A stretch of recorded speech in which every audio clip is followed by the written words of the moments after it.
So, Marvin, what are you struggling with in terms of wanting to increase your price? Well, you referred to the 15K. What's the barrier?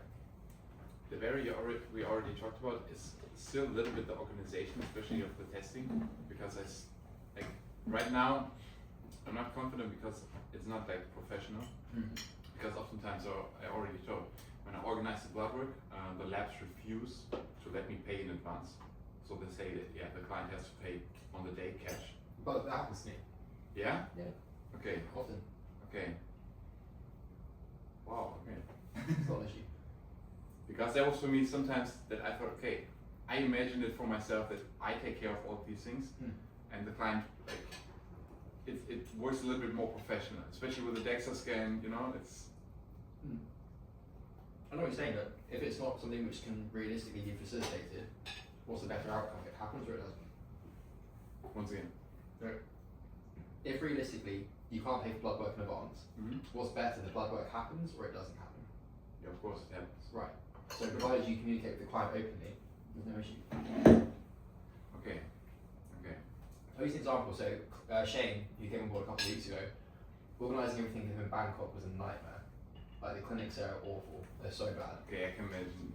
Really bad. Their websites don't function. Their support's crap. They don't speak English. It's terrible. But it took ages to sort it out. But his testing run was in 2 hours. It was very efficient. But he had to pay for testing. It's not the issue. It's making aware of it in advance. I just detailed everything for him, the exact cost breakdown, why, and I reimbursed him. And that was it. Sorted. Okay. And maybe 2 more questions around that. So, what do you think would be a good next milestone for pricing for, especially when I have entrepreneurs that are booking in? And would it make sense still, because I had also some clients who were happy to pay the 4K, who were not entrepreneurs, or if they were entrepreneurs, I'm pretty sure they wouldn't have the money. Would it make sense to sacrifice them, or would it make sense to also have some kind of offer in the back end to also serve them? Yeah, so, well, firstly, with regards to the deliverable component, you refer to DEXA. In terms of price, DEXA is right now the biggest issue. A little bit also because they also changed for the gut health test that it's difficult or more difficult to send it back. The client has to pay a huge amount of money to just send it back. Is there a laboratory in Germany? Is there a company that operates in Germany? Yes. I forgot this, right? Yeah. They have... Germany, actually, manufacturer, it's a German company. Yeah, so I pivoted to using Randox in the UK, for example. Randox? Yeah, because then it doesn't require the shipping to be sent internationally. You can also, because the one that I sent is from Germany. It's from Germany. Which one? Yeah, might be on my. I tested with myself, and it's really great. Yeah? I do like time maps, more technical, I'd say, maybe. And in German. Yeah, I mean, crazy enough, they sent me. So compared to the Viome, it's like... they have everything. It's the same. Yeah, it's the advanced one. The ultra one is garbage. Yeah, just for clarity and context, there's nothing special about Viome as a company, and also secondly, the data behind the use of the gut health test is very limited. But again, it reinforces behavioural changes, which is why I use it. Yeah, that one. Okay. Is equal to the Viome. Yeah. Equal. So I had issues sometimes with Viome being shipped out as well, because it was deemed to be a biological substance. Yeah. Active biological substance. And due to Portugal customs, if I was sent to Viome. There's ways around it. That really helps. Yeah. And also, for clarity as well, there's been occasions where the client's tried to send a test and get back and it's been banned.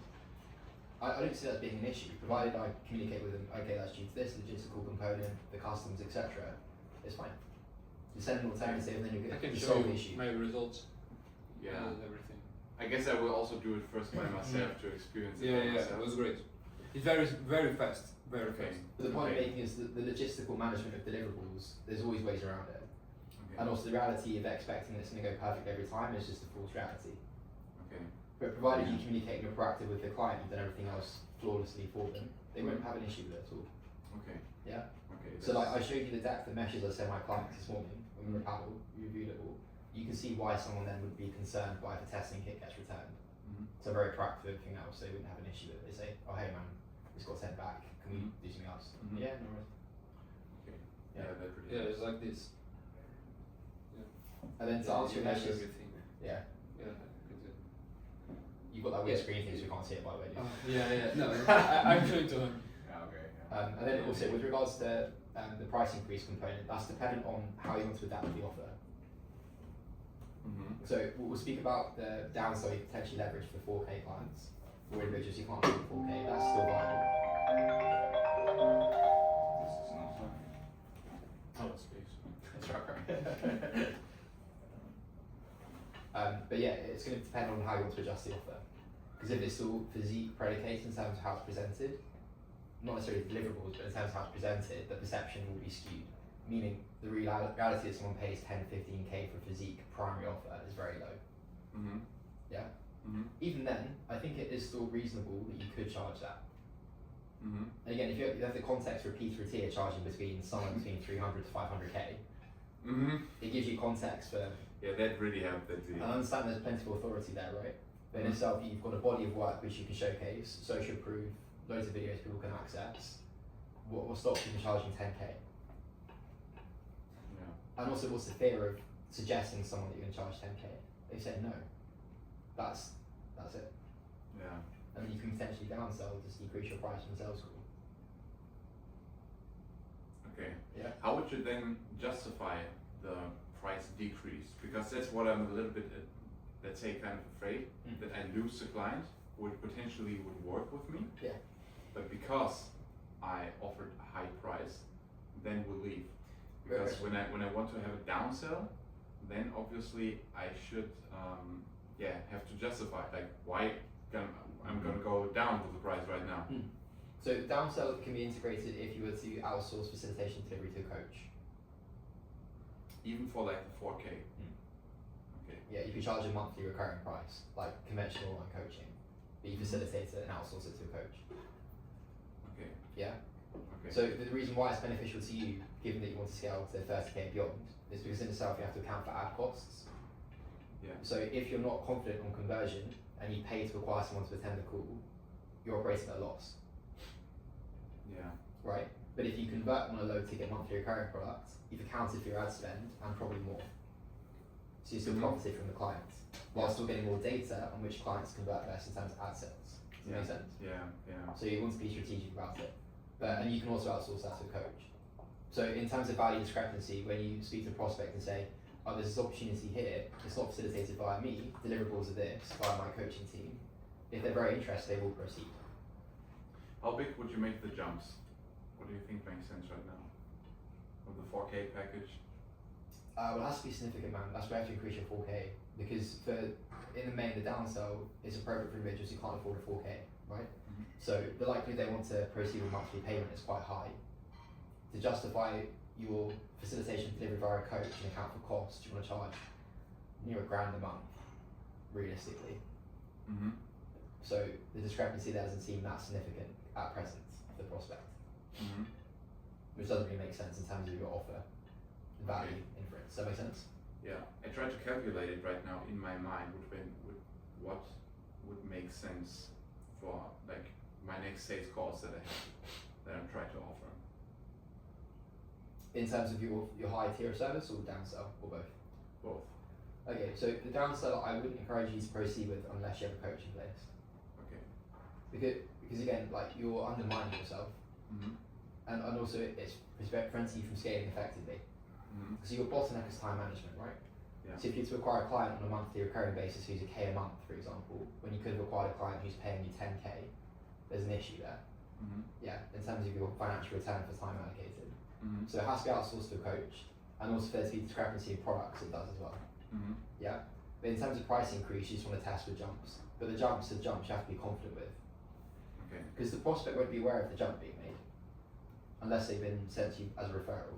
Mm-hmm. Yeah, anyone that gets sent to me as a referral, I charge the price I charge the pre-existing client. So you think it makes sense also, like for example, to try right now and during the next sales calls to stay for 6K? Yeah, Like, as the people pay it, I feel more confident. you could jump to 10. It just depends on your confidence. Okay. I guess my confidence right now doesn't go above 6. The reason why I say that, okay, that's fine. The reason why I say that is because if you announce 10K on a sales call and someone knows you're apprehensive about it, they're going to say no. Mm-hmm. Yeah, it's just the reality of it. So it's all well and good me saying, no, Marvin, increase to 10.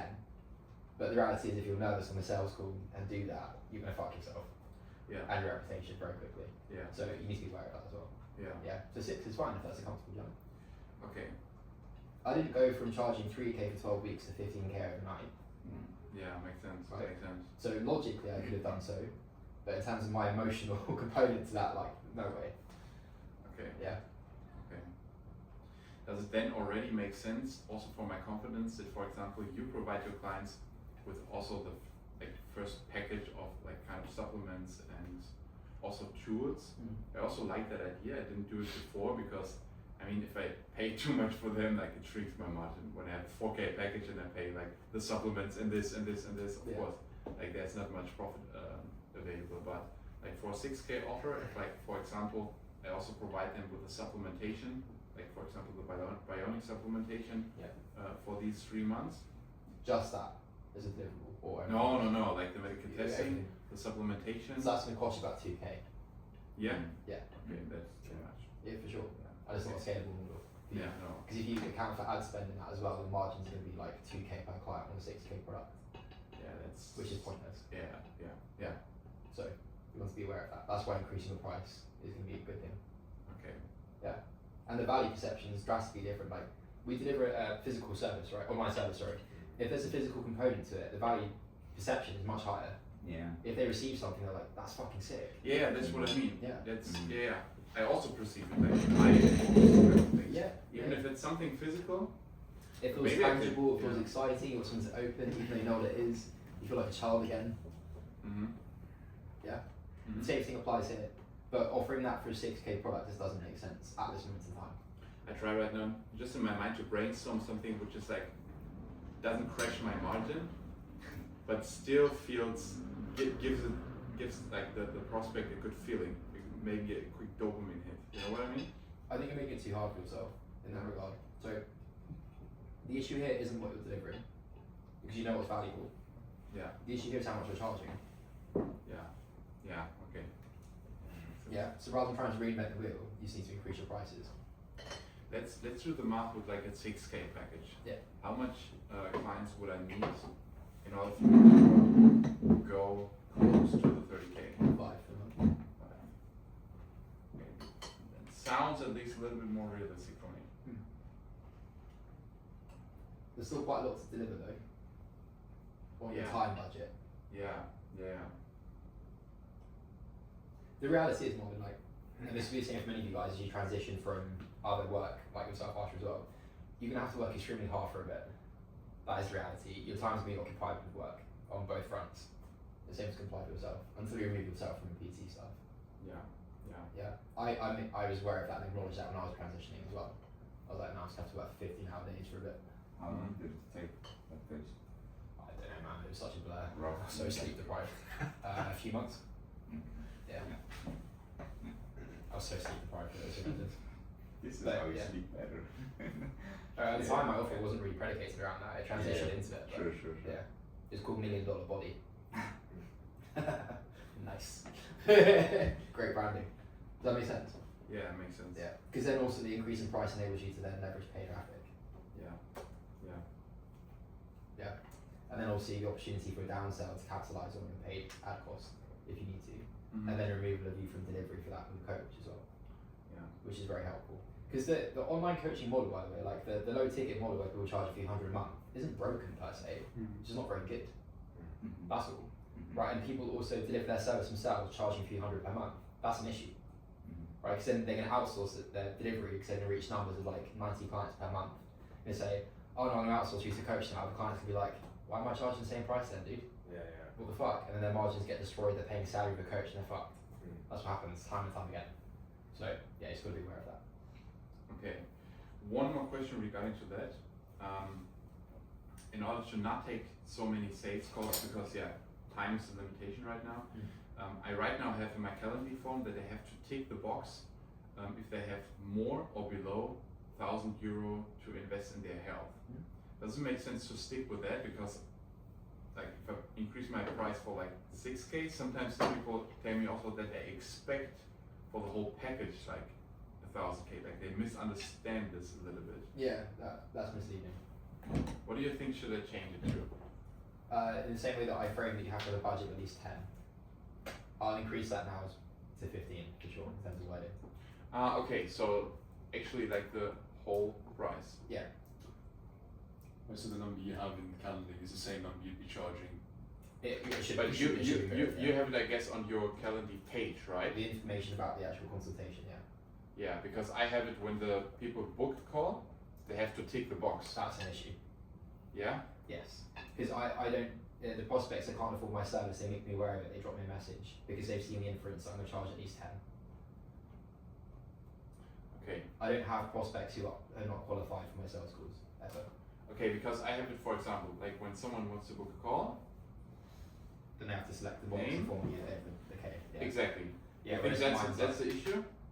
Yeah, it doesn't need to be like that. So again, I'm sure you guys have seen this, but I just infer the price Yeah. there, and that does its job perfectly, Yeah. right? Okay. So Okay, that's good. Could you also say monthly revenue? Just ask what it is. Let's say the monthly salary, let's say. you can, but my question to you is, who wants to announce that? Okay. So do you think that prevents people from booking? Yeah. So I have my question. So I asked their name, their email, and I've already inferred the price. And also again for clarity, right? So think about this, how this actually works. So they see this, they see the about information here. They Yeah. select the time. Yeah. They proceed, and they still see it, which is very helpful. Yeah. And then in itself, I then ask them to indicate the current annual income or revenue level. Yeah. That doesn't feel that invasive Okay. because it's vague. Yeah. Yeah. So 6 figures can mean anything, Mm-hmm. but I'm not being too specific or too investigative in nature, and therefore they feel that I'm not violating their privacy, which is helpful. Why do you have But that? for monthly, that is the case, by the way. Say again? For monthly, that is the case that you're violating. It feels it, yeah, Okay. for sure. Sure. If someone was to ask you how much money you make typically per year, and they ask you for a ballpark figure, Yeah, it's a okay. 6 or 7, Yeah. doesn't feel very invasive, does it? Yeah, It feels sure, like, oh, I'm happy to answer that. How much money do you make a month? Yeah. Okay. See. It's like, oh my god. Yeah. Yeah. This is a bit too much, a bit too aggressive. Okay. And the likelihood they'll be honest is very low, Yeah. Yeah. right? Because their assessment of that will be, okay, this person's trying to determine how much to charge me, Mm-hmm. so they'll lie. Yeah.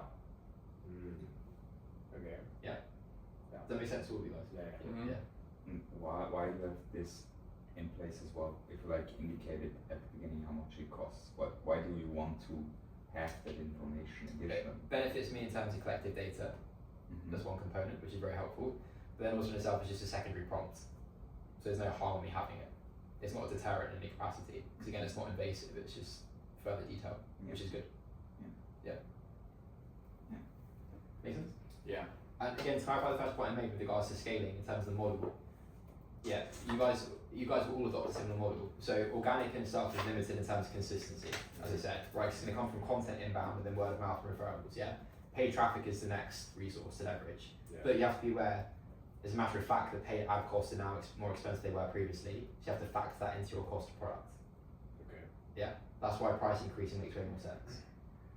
Does that make sense to you guys? Mm-hmm. Yeah. So you just got to be aware of these variables. Did you ever use paid ads? Yeah. Okay. Yeah, I worked at over the years 8 agencies. When you really Yeah, most of the crap, by the way. How would you know that? If they're good or bad, Yeah. it's really hard to tell. That's why I've had so many bad ones. It's like your experience with all these bad ones. Like, how could you easily tell me this one's gonna be shit? You can't. That's the issue. Because the reality is, for ads to start to convert, it's going to take a period of time for them to start to convert. Okay. Right, it's going to take a few weeks, couple of months. Yeah. Right, so you give them that time allowance and you're factoring that in, but simultaneously you're seeing your ad spend being burnt. So you're getting a little bit annoyed by it. You're thinking, this is natural, this is part of the process. Okay. And you get to a tipping point where you're like, guys, you spent 20 grand of my money and I'm seeing very limited return here, what's going on? Yeah. Yeah, so that's when you then have to either, So what would you do now then to prevent making 7 mistakes? Let's say. well, the agency, preferably, they're referred to by someone that you know, who's Okay. adopting a very similar model to you, Okay. or you see their social proof and credibility as being unbelievably good with your exact model. So one of the leading authorities in space, and I spoke to Mark about this, is Kyvax right now, Okay. for sure. So just maybe to summarize it, in the form, you let them indicate their annual revenue or income, so that you then can sort out, because like if someone is below 6 figures, he can afford your product anyway. Unless they're from like family money or made money then exited from something. Okay. It's like very unlikely. Yes. But I have converted clients who've given me that input. Okay. Because they're going to be 100% fully transparent with me here is very low. Mm-hmm. Yeah. A true entrepreneur will be very honest with me about this because they want to brag. Someone who's not quite that person won't. But that would definitely also negate, in that case, the downsell offer, because it doesn't make sense to have a downsell offer where the people earn that amount of money, right? What? Okay. Like Just to I clarify can, detail for on this example, as well. I can downsell them to a, like, let's say lower ticket offer when I ask and just give the possibility to choose between 6, 7, 8 figures per year. I just want to clarify something before we dive into that. So the first prompt I have, and again I'll just share it with you guys on screen. The first input is I earn or generate less than 6-figure income plus revenue per year. Right? Okay. So that's the first one. Okay. If someone were to select that, what they're informing me of basically is either I have money saved because I know you're going to charge me at least 10k, or they're not being honest, or they're just wasting my time. Right? But also the individuals doing that will likely know logically I'm playing a bit of a risk here if I'm lying, because in itself, if the individual's charging 10k and I'm saying that I earn less than 6 figures, that person's probably going to disqualify me. Does that make sense? Yeah, and therefore. I'm going to disqualify them as a prospect. Sure. Yeah, because this information here is to qualify a prospect. Yeah, And they know that. and they know that. They know what booking form is. Yeah. So they're thinking, fuck, if I lie about this, or if I mislead the person to try and get a cheaper deal, I may be disqualified from this. Okay. Does that make sense? Yeah, that's. So likelihood, and they're not necessarily cognizant of this sort of process, it's just happening. Okay. Does that make sense? Yeah. But again, it's not invasive on my part or forceful. Yeah. Does that kind of answer your question though as well? Yeah. Mm-hmm. Does that make sense, you guys? I was just wondering about people in Switzerland because they are very like stingent with money because of the culture they grew up with. They're very opposed to that, to answering those kind of questions. But I guess we also talked about this. I guess the same in the UK, right? Yeah. Okay. No one speaks how much money they make in the UK. Okay. Like you asking Harsh that question, most people never answer. It's just it's the way- 7 figures from a corporate job is crazy though. Yeah. It's the same in most cultures now. America's the only one that's not like that. Yeah. America are like, hey dude, I made this much today. Great. Yeah, fair. Yeah. Fair. Does that answer your question, man? Mm-hmm. Mm-hmm. And in terms of clarity on next steps, does that also answer? Yeah. Yeah. Because obviously you're looking for consistency to then pivot entirely to online. Yeah. The reality is organic, there will be inconsistency. Yeah. Makes sense. That is the reality. Mhm. Yeah, so you're in that weird kind of turning point between leveraging organic fully and then paid also simultaneously. Mm-hmm. Yeah, which is why Endurance uses paid also. Would you purely do it after earning 30k per month? Yeah, otherwise, man, like you're gonna have loads of money spent on your behalf, and you're gonna be stressed as fuck. Of course, yeah. And you won't collect enough data to know if it's actually working or not. Okay, but in general, you pay the agency, let's say 15k, and then they run this. You have to pay an onboarding fee, then a monthly recurring fee, and then your actual ad cost as well. Okay. So you see the point I'm making. It's Yeah, gonna I add see. up quite quickly. Yeah. And it happens like that, and you're like, fuck, that's 20k. Yeah. So if you're not doing that much revenue, Yeah. and you're factoring in taxes, funny enough, Okay. and delivery for your clients, you are fucked. Yeah, I see. Yeah, which is what a lot of people do. And then they say, agencies don't work. I agree, a lot of them are shit. There's also good agencies. Yeah. People leverage paid traffic for a reason. Yeah, of course. So, Specifically in health, I see that there are kind of phases where you get a lot of clients, obviously after summer, January. I guess this still would pay that's the case, because I know, for example, one fitness coach actually says, yeah, I can literally double my ad spend in December, but it doesn't really lead to more clients. Just because it's December, right? Christmas or like. Do we inherently always gonna have these periods where you're gonna attract way more clients versus where it's going to be more chill?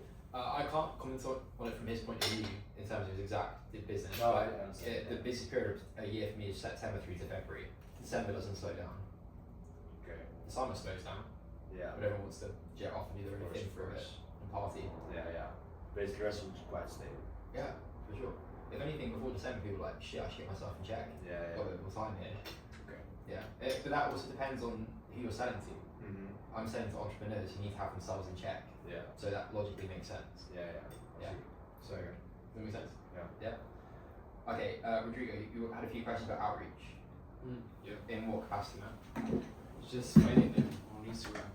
Like I know LinkedIn is easier, like the search bar and the filters that we can use is way easier to find the prospects. Yeah. But then on Instagram is like, how can I know this person is qualified enough? And Instagram can't, basically. Instagram can't. you can't. Yeah, you can get some kind of grasp. Yeah, you can't- can. Yeah. There's a way, and also find them. It's like the only way that I found now is to go to suggested accounts in other people accounts and No, go that's- through them. No. So I mean, I'll use a really good example. Why not go to the following list of that person? Also, yeah. I try that also. So I mean, I'll use my friend Tyler as an example. He follows 360 people. Half of them will be people like me, and other entrepreneurs. Half of them will be girls. That's the reality. Yeah, but again, that's what over 160 people who could be potentially prospects. So why not engage with them? Yeah. Okay. Yeah. Yeah. But again, the likelihood you will get a response from them depends entirely on your profile, See, yeah, and yeah, their perception of Of you. course. Yeah. Of course. But the same thing applies to Grant Cardone. Like I acquired my first client online by literally going through his following list and then DMing the guy. Okay. But that's That was it. 2017, right? Yeah, but it theoretically will still work, provided you have an impressive component to you in some capacity. Mm-hmm. Yeah, Okay. the likelihood it works as aggressively or as frequently, it won't. Because After your conversation, I'm now like, okay, I would rather spend more hours on making more YouTube videos than actually spending it to outreach. do both. Prioritize media. Yeah. Yeah, it's not one or the other. People, I How's can't that? comprehend how people then seem to think they get blindsided by doing one or the other. Yeah, no, It's both simultaneously, right? yeah. If you to allocate 12 hours to work per day, 8 hours to content, 4 hours to outreach. Yeah, Okay. as an example of what that would look like, right? Yeah. But also in itself, preferably, you then start to acquire so many inbound leads, need for outreach is almost non-existent. Yeah. Yeah. That's the objective. Yeah. Yeah, because fundamentally, even if outreach converts, you are pissing so many people off simultaneously. Yeah. So yeah, you may acquire a client for 10, 15k, but you've pissed off how many people who connect to how many people. That's not great. Yeah. I mean, what you told about like the meetup in real life, and the guy was like, "Oh, he texted me, no clue." Yeah, I mean, you're lucky that he's like receptive to that in some capacity, but some people won't be, and they won't tell you that you've messaged them. So you wouldn't have even known that person had been messaged by a set or whatever. Yeah, and then you'd be the awkward, unknown person, which isn't great. Yeah. So for example, like let's use Peter Attia as a good example. Do you think Peter Attia's team outbound message people? No. Do you think that builds a good reputation? No. No, it's very much like online make money. I need to get my first client approach. Yeah. So Yeah. basically, you just stop it once you get like email leads. Yeah, I barely send any outbound, Yeah. and I don't actually. It's only people that are warm Yeah. because there's just literally no need. I see. Yeah. Okay. And that's why also use case of stories in that capacity is very helpful. Mm-hmm. Because if they've seen content of mine where they've been mentioned to me by other people, then they engage in my stories because that's typically the first thing they do. Yeah. Great. Yeah. But also, like, in terms of use case of an email list, we've obviously discussed this and delve into refining that skill, but for the quality of client I work with, the likelihood they want to opt into an email list is quite low. Okay, think about it from this point of view, like a 7 to 9 people entrepreneur. Do they think they're going to derive much value from opting into an email list? Or do they want to limit inputs and not have much in their inbox? I have a little bit different opinion, because first, like my clients are usually a little bit older. Yeah. So they read actually Yeah, emails. that makes sense. And I mean, I'm also like sometimes like ramp up. I also read emails. Okay. And for example, for Ed Lawrence course, I also convert by myself via an email. Yeah, I mean, there's still use case of it. I'm not saying there isn't, but I'm saying, for example, the client I acquired this week, a guy called Michael, nearly 40, based in Thailand. He told me he opens his emails once a month. Yeah. So you miss some people. Yeah. It depends entirely on the person. Yeah. Yeah, but the likelihood that he's using social media aggressively is also very low.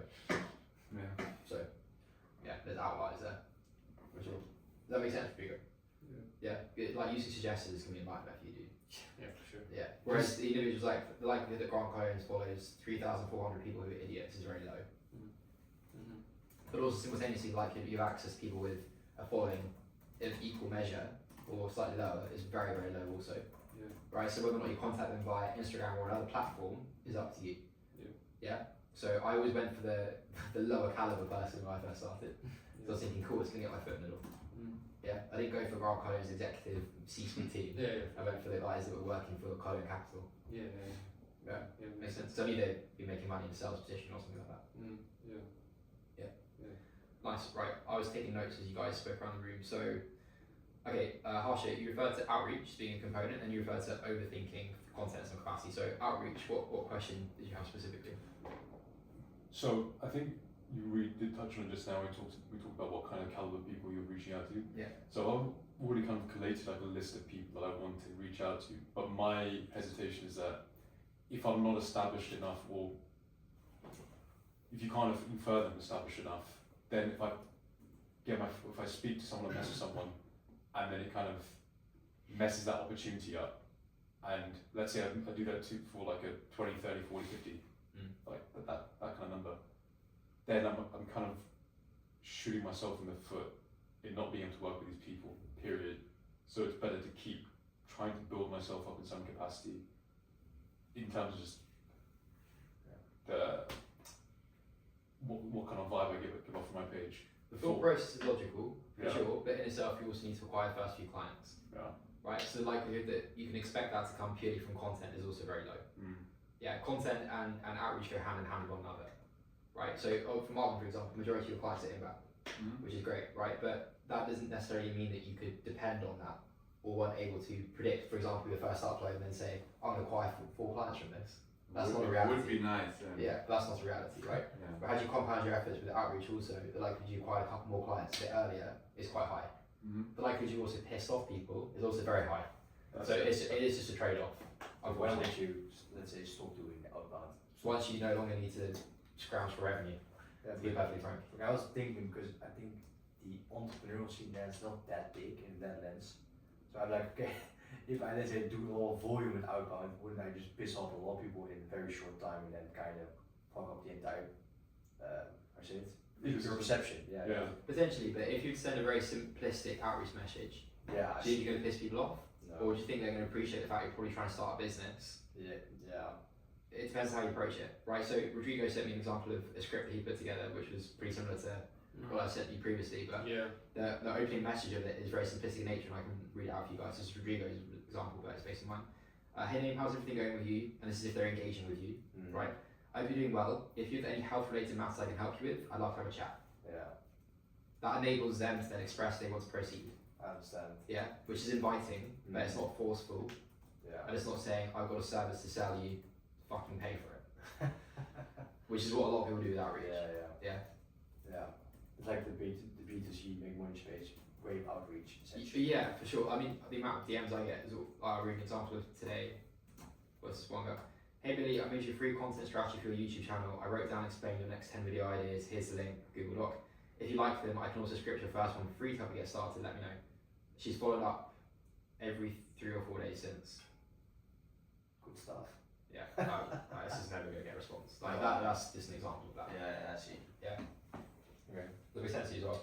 Yeah, so just to add to that, when it comes to creating that perception of who you are and what you do, I know we spoke about short form reels being just a similar kind of format to your long form in terms of what kind of topics you're covering and how you're covering them.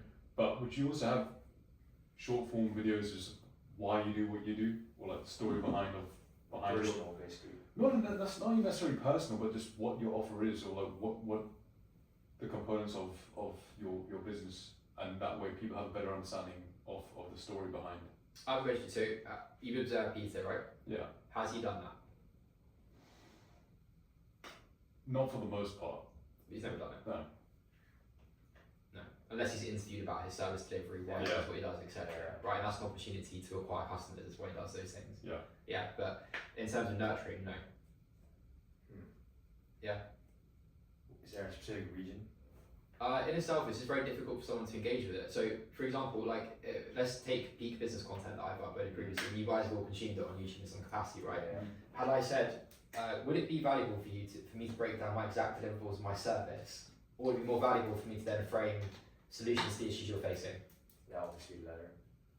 Also, just more like a why behind it all. Like, for example, if someone saw one of the first videos of my profile or pin video was, I saw this happening within the health space, and I've created this Like your mission, basically. kind of like that, yeah. So okay, so add some my question to you authenticity. is would that be perceived as generic? I thought it add some authenticity to it because the whole trust-based perspective. Okay, so I'm a very skeptical buyer. Yeah. For context, by the way, so I'm expressing the most extreme criticism possible. Yeah. But whenever I see something like that, I'm thinking that guy knows what he's doing. He's trying to sell me something. He's trying to get some support from me here because he's got a mission statement which is impactful. I'll use an example. What was Imran Ghazi's mission statement? Anyone know? You must have known.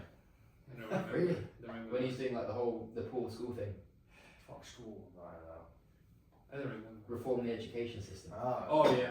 Do you think that's a genuine mission statement, or do you think that's something to acquire clients? Mm. Like, when you hear that, what's your perception of it? If you've not heard of the guy, you like, that's a realistic goal, or are you No, thinking, okay, he's trying to get people on favour here? Yeah, for sure. The same thing applies with health, in the main. Yeah, if anything, people are more sceptical about health than they are arguably about make money stuff in some capacity. For sure. Because how many charlatans are there in the health space? Yeah, there's loads. Everyone's been ripped off by shit fitness something or product. Yeah. So basically, you just kind of want to be wary with big health claims. Yeah, so my objective really, so for example, when I speak at events, I'm giving context for who I am, my service delivery in terms of what the brand is in some capacity and its objective, but in very limited detail. Yeah. I'll explain clients I worked with, etc. And then I'll allude to my personal why, Yeah. because that creates a bit of a moment in the room. Yeah. It kind of like pause a little bit and then they're emotionally on side. But I'm not saying I'm here to reform the healthcare system. No, of course not. But would you leverage that at least in your content to some capacity? Not online, no. No, okay. No. If it's a VSL to facilitate conversion, yes. So in my sales calls, yes, for example. Okay. But no, because again, I'm doing it in a room where someone can get a sense of my character. Right. Whereas if it's right. online where they can't and there's deception at play, not great. For sure. Okay. So I would be a little bit more wary of that. And again, what content facilitates conversion for most people? Like, why did you come on board for this, for example? Because it helps solve a problem. Yeah. Yeah. Like me explaining my why doesn't do that. It did make me like go forward and trust you though, because To the health stuff. absolutely more so from the perspective of, I'll be honest. So I was looking at different mentorships. Yeah. James Smith was one of them I was looking at, but his marketing pissed me off. Yeah. And the way yeah, honestly, I was saving money to go in that direction, but his marketing pissed me off. But then your story, it was also resonated with me as well.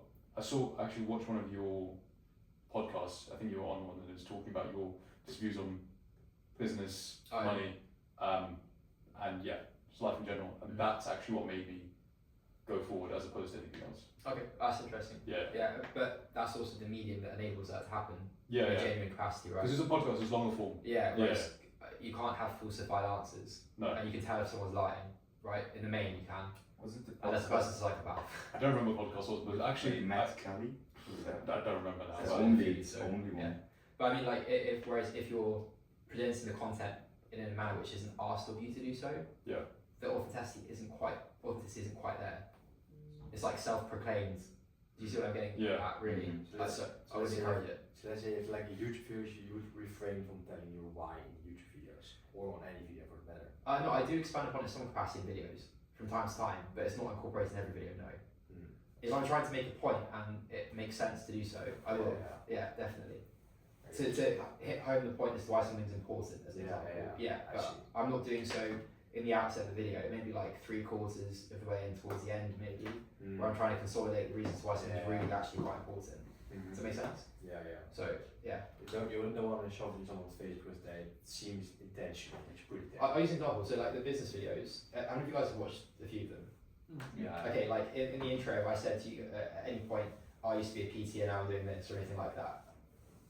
No, because it's just unnecessary. But I may expand upon it at certain points in my video if I'm referring to like a bottleneck for you in terms of time management. I'll use it as an example, right? Because Basically, if it just adds to the point, essentially. yeah, for sure. And I'm not going to necessarily infer that there's a solution to it. It's just a realistic struggle. Like there's no solution to you then magically clicking your fingers, not having a responsibility of a gym. Anyone who says otherwise or says sack it off and go into your own like is an idiot. So yeah, does that make sense? In some video of like peak business system, you like made a video about like a hard time of yours where you had trouble, not trouble, or where it was difficult for you to navigate life because you were going through a rough situation. I was wondering, like, what was the thought process behind posting that video? I'll be frank, I treat the business channel more so as like documentation of everything. So It's very different to what my health service would be. Because my health service, my Yeah, clients yeah, don't give sure. a fuck. Yeah. And rightly so. Yeah. Like, it'd be weird.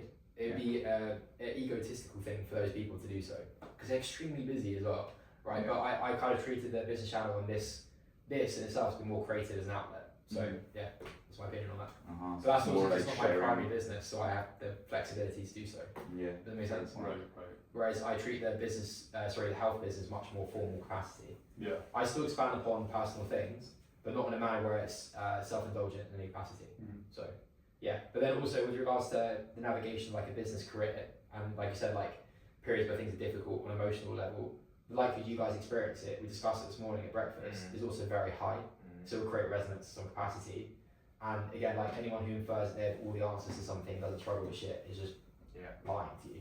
So I just don't like that either. And I'd rather be the person that creates stuff about that rather than not creating stuff about that, if that makes sense. So yeah, depends on their approach really.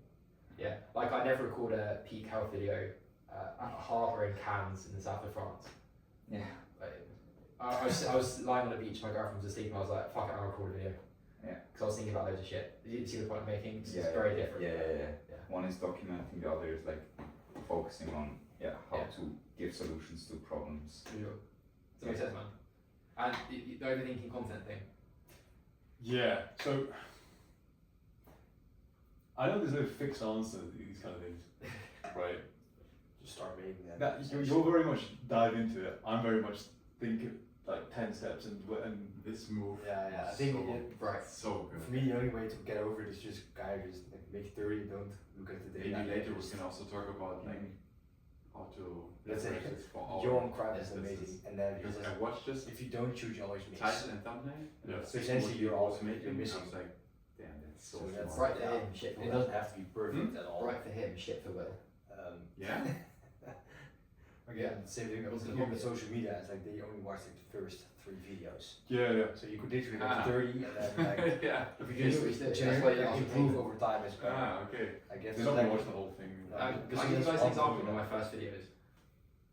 I'll play it for you. Well, mine are shit as well. Of an It's actually funny. entrepreneur's attention. Oh no, that's because it was used for an ad. Okay. I went for it today, it'll take a while for it today, the Wi-Fi's a bit slow in here. Yeah, first videos, the point I'm making really is, my first video, my face wasn't on it, my microphone sounds crap, and it's a presentation. Okay. So the point of making it, overthinking content, like the feedback I'm sharing with you about how things should be framed, etc., should be adopted, but not to the extent where it creates significant overwhelm, you don't do anything. Because the best way to learn, the steepest learning curve is by doing something, not by listening to someone. Yeah, So both should go integrate. hand in hand. But the issue with the online space as a whole now is that we have so many things to listen to, Yeah. where it creates significant overwhelm, you don't do anything. When in reality, I can guarantee you will look back in 5 years and think, oh shit, the steepest learning curves I came across were actually my own actions. With some insight from other people, but yeah, you shouldn't need my help beyond like a certain time period. Realistically. Like you'll encounter Hey guys, Billy Harris here, and I'm here today to talk to you about how you can biohack your intelligence, acquire more wealth, gain more power, and how all Acquire those more variables wealth, intertwine let's go. one another. So, for those of you that don't know, as I said, my name is Billy Harris. Yeah, see, it's crap. Yeah. It's Like, not a good this video. form of like It's the knowledge, same own you only style videos. integrate it If once you you stand on actually the top. implement it. Yeah. Like, you can, Yeah, you guys can see it on screen by the way. oh yeah. I did that little logo for myself. Yeah. I refer to the use case of AI in the context of how health is going to be impactful in that regard. And this deck was very much inspired by Sam Owens. Sam Owens was just doing presentations like this without his face on it, so I was like, you know what, I'm going to do the same thing. Yeah. But that, I acquired loads of clients from it. From this. Yeah. Yeah. But that, it wasn't because of that video, there was value in the video, but it was because my offer was something which was framed very well. Okay. Right, I was the first to market with this offer that I'm aware of, Yeah. so that helped a lot. First move advantage in that respect. So Well, yeah, it's just very different because like the other offers that someone could proceed with a personal trainer, Yeah. or online coaching wasn't really that much of a thing even.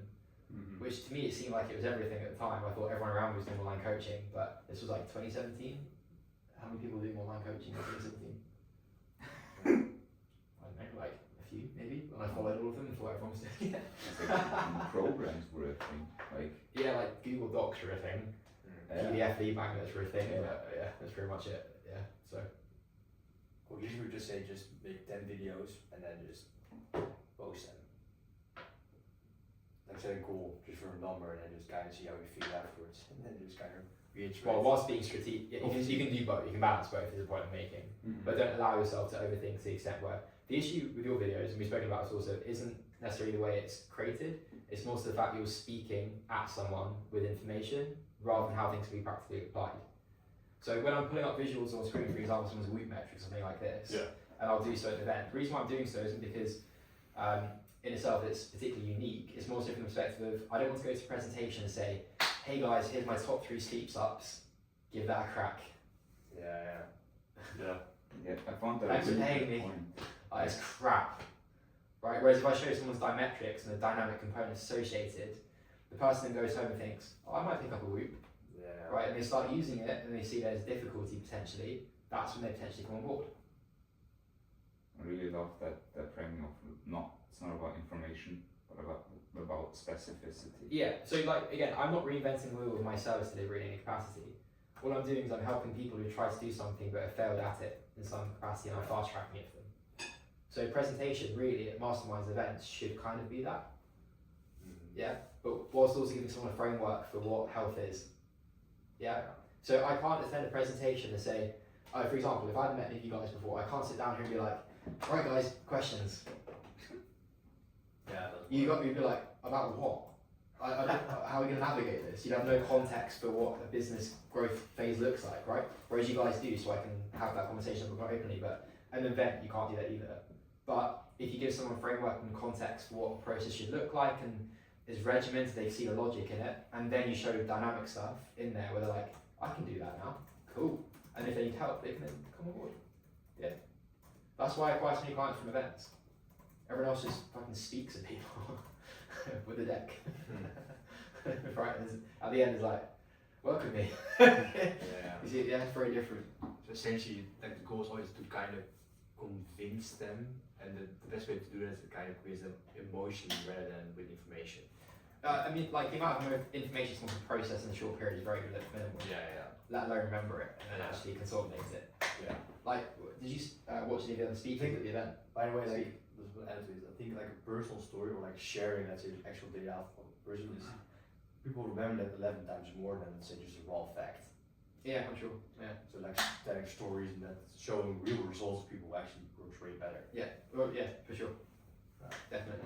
How many of you guys have been, whether at school or in work in any capacity, at like a presentation, and it's the same tone of voice, the same kind of information being fed to you? So many professors, they're terrible. But that's right.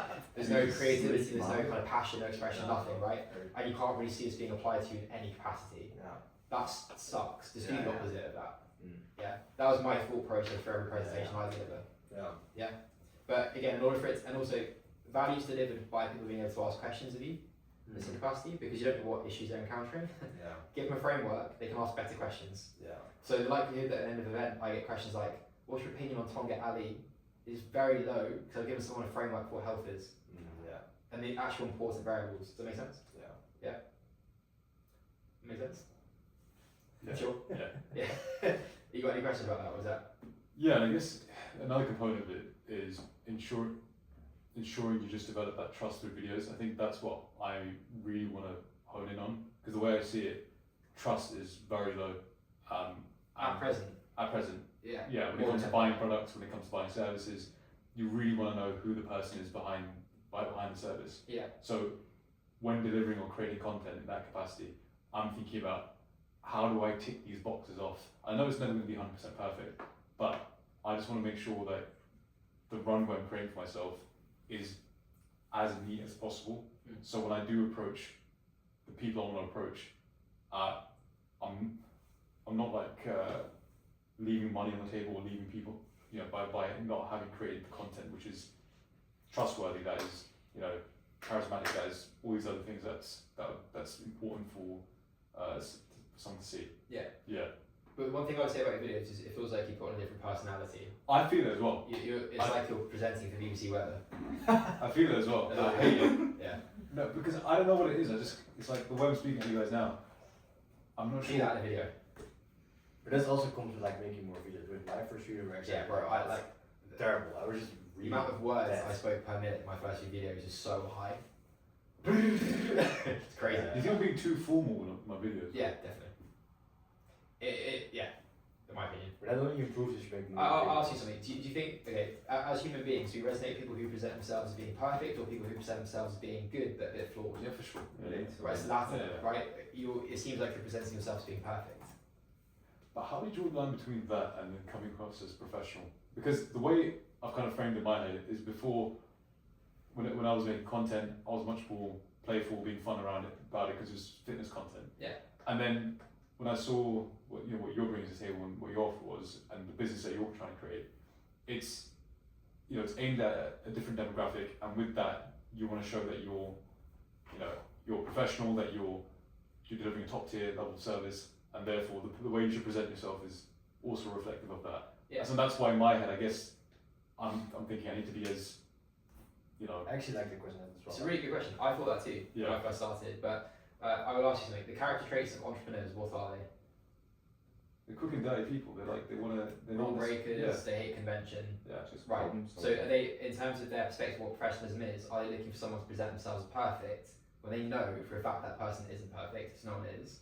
Or are they much more going to resonate with someone who presents themselves being a bit more kind of charismatic, a bit flawed, and is actually human? Which of the two do you think they're going to resonate with best? The human part I get, but it's not like you come across as flawed in your content in any kind. I mean, you come across as human, but also very professional as well. Yeah, well, I'm not going to express like excessive flaws. That'd be stupid to do, so, Yeah. right? But what I mean by that specifically is a flaw, from my point of view, with regards to content, is not necessarily focusing on or hyperfixating on perfectly wording something Okay. because it feels falsified. Does that make sense? Yeah, that's fair. Yeah, because I'm not going to explicitly say, oh, this is fucked about me, this is not, etc. It'd be bizarre. It'd be like a super self-indulgent person. I don't give a fuck anyway. I just want to know about the value of the video, right? But if I produce a video with no mistakes in it, that's an issue.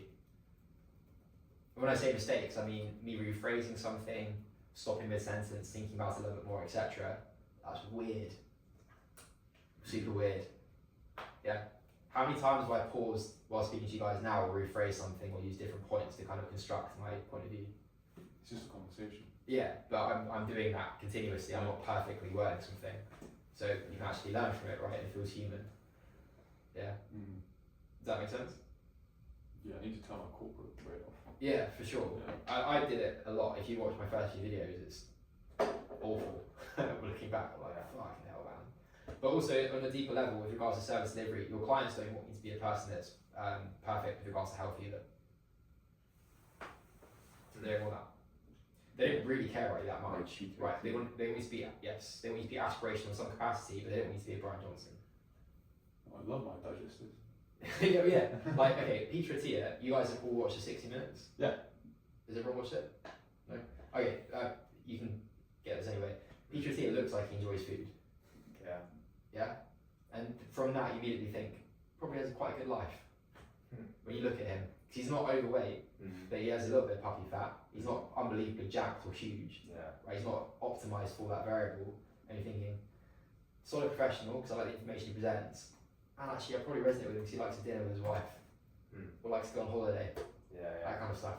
Yeah. So, whereas Brian, I'm not on board with. It's like one thing I personally maybe struggle with because I can personally live very also if I want to, but I'm kind of okay. How far do you need to pull these levers? Do I have to pull that optimization lever harder for my business, or can I kind of always chill a little bit more? A great, and that's also a great point, and that's also why I asked the question of the client in my sales deck. What are you optimizing for? Are you optimizing for a health tool to facilitate lifespan increase, like a Brian Johnson, where you're extremely regimented, you sacrifice quality of life to facilitate that? Yeah. Or would you see it as a tool for fulfilled living? I asked the question of them Yeah. because they need to define that themselves because they haven't, and then they're like, "Fuck, this guy's asking thought-provoking questions here too Yeah. about the direction we're going to go." But even for us, we don't have to let's say live perfectly. No. No. Yeah. Okay. My client Samuel, I showed these to you guys an example of it on this morning. He sent me a message it was very detailed, lengthy messages we're having about where he's at right now. He told me he'd been on a bender for 3 months and hadn't really kind of told me the depth of it. I'm not There gonna means bother, like drinking. yeah, drinking, smoking, all that kind of stuff, right? And the reason he told me is because Dexter came back with 4% extra body fat than what it was 3 months ago. Yeah. So he had to tell me, Yeah. right? So there's something going on there, and his calories haven't changed, nor was any other component. Yeah. But I'm not going to say to the guy, you fucking idiot, what the fuck have you done? Take health seriously. Be like, no worries, man, you enjoyed yourself, you're young, making money, let's lock in now. Okay. Yeah. Because it's not going to be helpful me bollocking someone, is it? Of course. At all. So don't adopt that approach with anything you present. Yeah. It's just not human. Yeah, I see. But I mean, as something you just see with like Brian Johnson, like you kind of assume that you kind of have to be the perfect example of yourself. Yeah, it's a false assumption though. Yeah. It's a false inference. I don't think Brian will continue to be as popular as people think he would either. No, but it's not like I've seen him as like an idol, but more I think, okay, I help people optimize health, so I have to dial the fuck in. Yeah. That's what I'm thinking, basically. Yeah. I understand your thought process, but yeah. It doesn't need that way at all. Okay. Like, for example, if someone would say to you and you're wanting to work with them to learn more about business, if they were to say to you, everything in my business is sick, I don't make mistakes, what would you think? Yeah, okay, that sounds fake. Bullshit. Yeah. You'd be like, I'm never working with you, dude. There's no way. Yeah? Because for me, it's just I have a lot of control what I'm doing, so I'm like, okay, how do I allow space for those mistakes to be made? Because I'm like, for example, do I sacrifice now for more work or improve my sleep? Like, I'm like, kind of struggle with that division, essentially. No, you don't need to intentionally make issues with your health. Yeah. Do you enjoy going out to eat food every now and then? It's not perfect. Yeah, of course. Cool. Okay. Yeah. Okay. Also, how many of you guys have been in rooms of people who know what you do for work, and you're eating with them, and they assess your food intake very diligently? Always. Always, right? If you eat something a little bit off, Oh, you what have they cheat expect- day today. Like, no, I eat that every day. Right, but if Yeah. you eat something off of what they expect, Yeah. they relax around you. I hope that is true. Yeah. That's They very relax. true. Yeah. So they don't feel uptight about themselves anymore.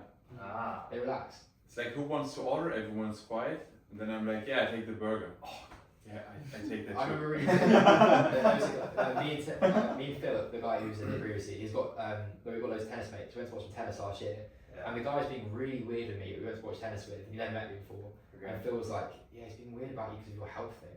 So I ate a Percy Pick, the sweet, in front of him, Was it? and he just chilled. It's just a sweet, dude. Oh, It's like okay. so sugary. Okay. And he was just chilled with me again. I was like, that's super fucking weird, but it happens all the time. It's good to know. Also, once I was also at an event and I ate chocolate, and someone was like, "Have you seen he eats sugar?" Like, really, But our natural response when people are observing us is to do things perfectly.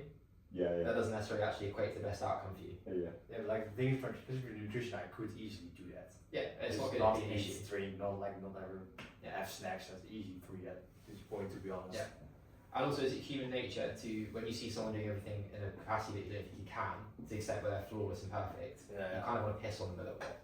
Yeah. Is that human nature for most people? Yeah, it's not a nice side of us, is it? But it is. Yeah. You may leave something and a week later be like, oh, that guy's a douchebag, he was trying to show us all that he's extremely healthy. Or whatever, right? Like the weird part for me then is, because you are very analytical, and I'm maybe in that sense as well, that for nutrition and workout, I am actually very flipping out. I never have cheat days. Yeah. But it's because I'm doing it like for 10 plus years, so it's very natural to me. Yeah. So then I would actually make a deliberate decision to eat unhealthy for that sake. No, I'm not saying that. So when Just you're on even your the snack, for example, just kind of right, when you're on your own, do whatever you want. Okay. Do everything perfectly. Cool. Mhm. Right? If you're in an environment where people can see you in some capacity, Yeah.